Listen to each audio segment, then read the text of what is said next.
Hello and welcome to another edition of Motor Capital. And this was Thursday, June 3rd, the John Dingell Park. That's Mud Island. Looks pretty green right now. And they're all lined up.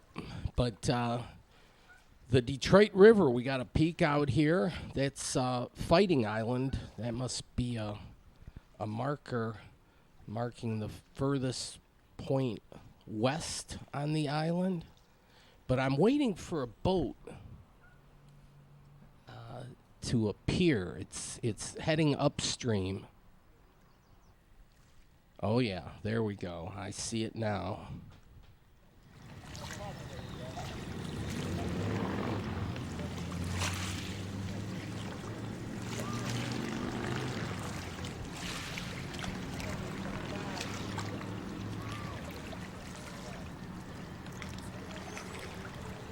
Yeah, and the swans are out there, not seemingly phased at all by the big boat, but there is a little distance here between.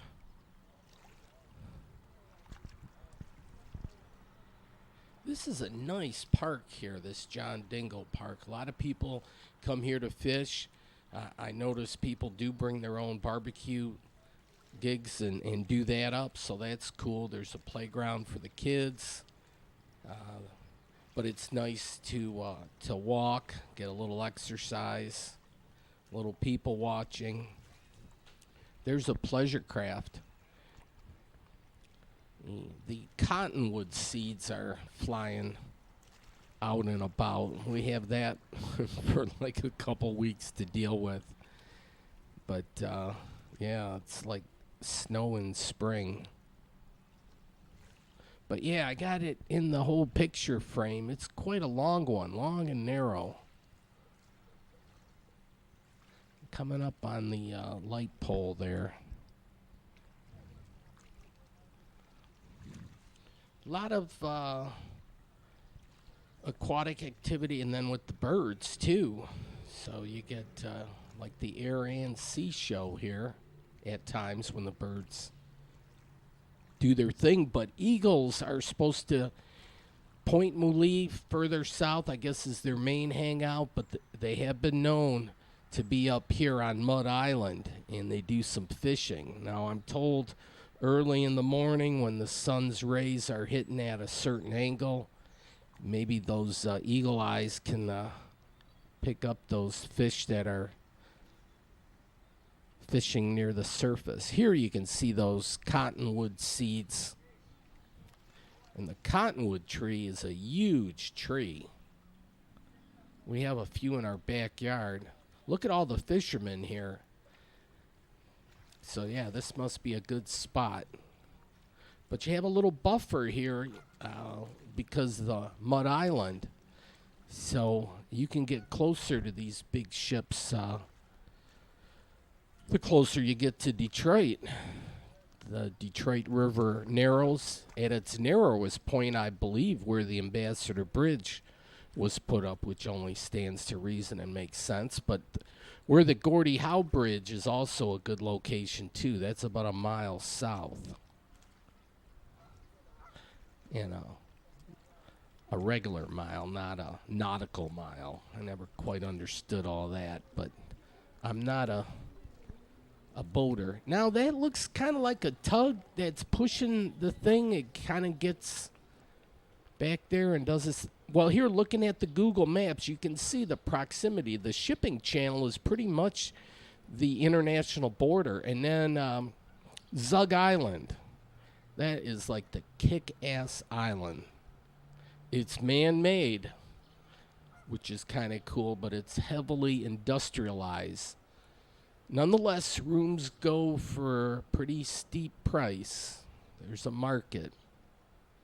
Zug Island. There's like Aruba and the Bahamas and Bermuda, and then you get the Caribbean, and I mean you could do all the things alphabetically, but when you get to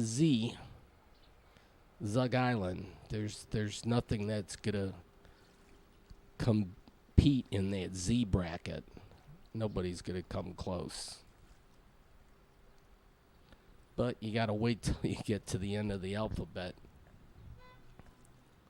But yeah, I could watch these things all day. I'm kind of landlocked in Dearborn Heights, so when I get a peek of the water like that, I find that interesting. It never gets old for me, actually. And I like trains and I like planes too, the larger than life things. Gotta hang out till it disappears.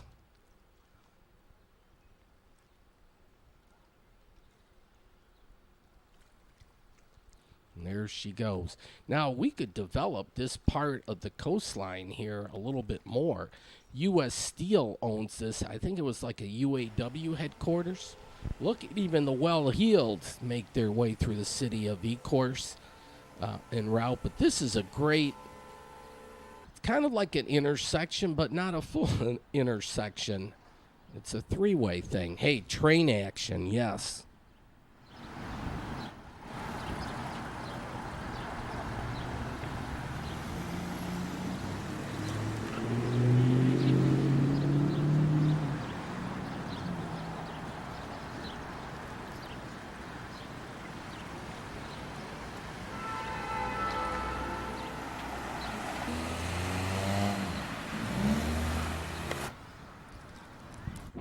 And this fishing place is open. I love this neon light. That is so cool. It kind of tells it all.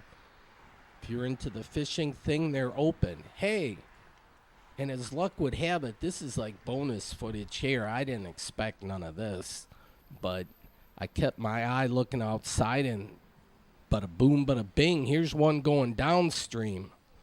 Oh, yeah.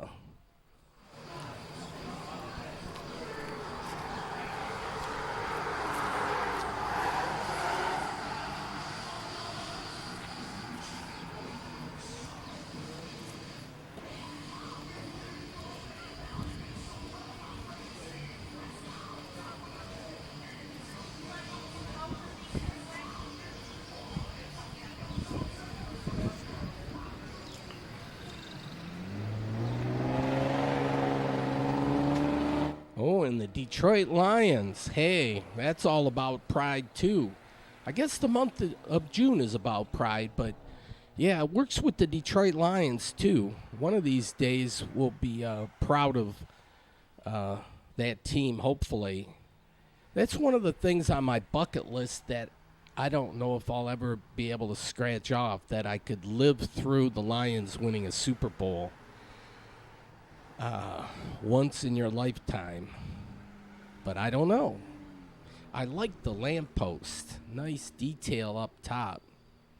Yeah, and I like the city of Ecorse. Watch what happens with Ecorse. I think it's Southfield and Jefferson right down there.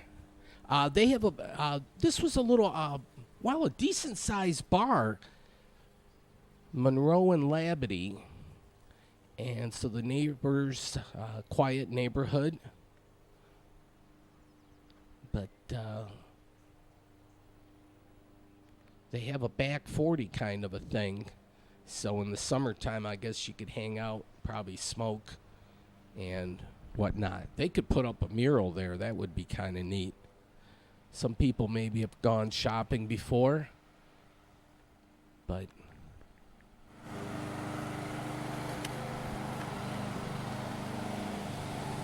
welcome, race fans. Fans of all races are welcome. Well, a water tower and then a nice F-150 there. And then wrong way for bicycles. I don't think I've seen that sign before. It says here, ride with traffic. Okay, so if you want to go northbound, northeasterly, you got to get on the other side. I just took a quick spin through the neighborhood. There's a church here. There's quite a few churches, actually, along Jefferson. We got some electrical power lines. And this is the railroad crossing where we just saw the train earlier, but it kind of like rounds the bend here, which is kind of neat. And then kind of slips on through there. Yeah, always time for a train. But yeah, if you're downriver, that's going to be part of the scene. You'll have to deal with trains. The boats themselves shouldn't be too much of a problem. Yeah, this church in the sunlight. Yeah, sometimes the early evening sunlight or just before dusk kind of thing. You get the shadows. And so, it's kind of artistic if you get it at the right angle. And so I like to say art is everywhere. You just got to look, and really, you don't have to look that hard. This is the Jefferson Street sub Flat Rock. So you probably could take those trains all the way down to Flat Rock and beyond. So the Shell station on the corner, the name of the bar is Happy Hour, and Dale Jr. Sports Bar. And they have a quick 7 market on the side, and then wildlife too. Look at that. One with nature. Even my evil twin was not enough to scare the rabbit away. Well, here's some pleasure craft. And yeah, this whole thing, the U.S. Steel owns this, Union House, whatever, but it's been vacant for a while. A nice hall. Boy, if the city bought the property and they developed it, you could have nice receptions, banquet hall, whatnot, right on the water, do it all up. Then you could have any number of events, but just develop a little bit more of the land along the river as parkland, because the John Dingell Park is awesome. There even was a boat dock at one time. They could restore the boat dock so it's not just for the birds here, but restore it, and you could have nice boats come up. That place could be a restaurant, so people could come in, get a nice meal. I don't know if this place is open. It says breakfast, lunch, dinner, so they're not doing the dinner thing. Live bait and tackle, so it's next door, but this is 24 hours. So in a pinch, if you needed to, you could go to the vending machine. It says cash only, though. And we'll take a look at what they got in there. 12 Canadian night crawlers, in a resealable kind of container there. Then you have some shiners and some 12 green, imagine that, green night crawlers. Those I'd like to see. I wonder if they're like fluorescent. So anyways, yeah, I park right here on Jefferson, free parking. I love it. There's nice parking across the way. DET.com is the website. Okay, well, we're getting near. This was just a short little swing through the city of Ecorse. I had a few errands, and that's it. Folks, thanks for watching. Have a nice day. Or evening, whatever the case may be. Okay. Oops, let's press stop.